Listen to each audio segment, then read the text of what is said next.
Okay, Carrie, what we're going to be doing is I'm just going to be talking you through, just give you a bit of a brief about what you're going to do for your consultation assessment.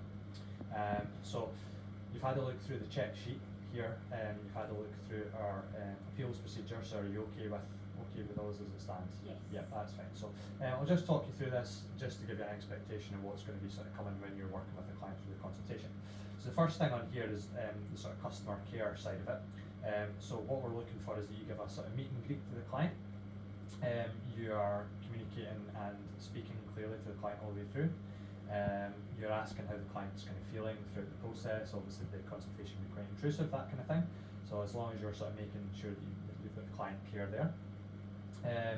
You're showing the customer respect and care at all times, and you're kind of using non-verbal communication, so you've got eye contact. So there's going to be eye contact, body language, things like that. As much as what you say, I'm going to be looking for that stuff as well. Okay.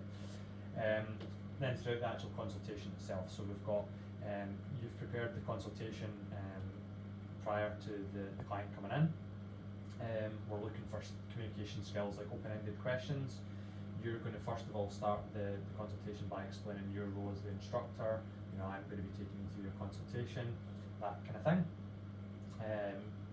You're allowing for follow-up questions, so you can have an actual sort of conversation with the client rather than you just leading all the time. As I said, it's quite good to get the client to sort of explore their own feelings and explore their own kind of problem solving within there.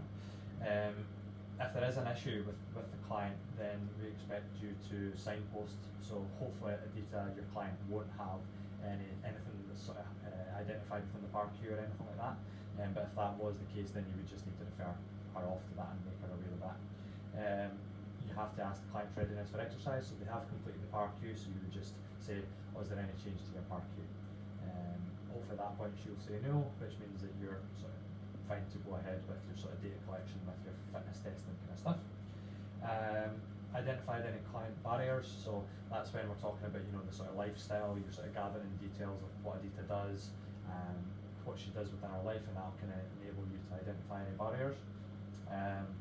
You've got the client's goals, so the main things that we're going to be looking for is your SMART goals, so that would be your specific, measurable, achievable, realistic and time bound.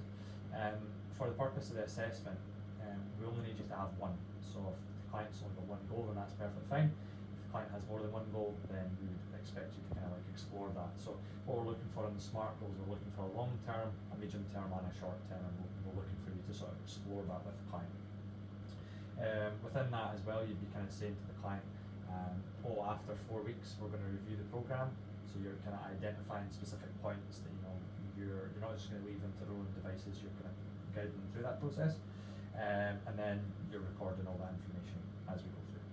And then within your health screening, so leave that up to you what assessments you're going to be doing. I've obviously showed you a selection, as long as those are kind of appropriate to the client's goals, and you can explain that to the client. These we're doing this is because of this, and that's what we'll be looking for, and basically looking for you to deliver those in a safe and effective manner. Do you have any questions on anything like that at all? No. Okay, perfect.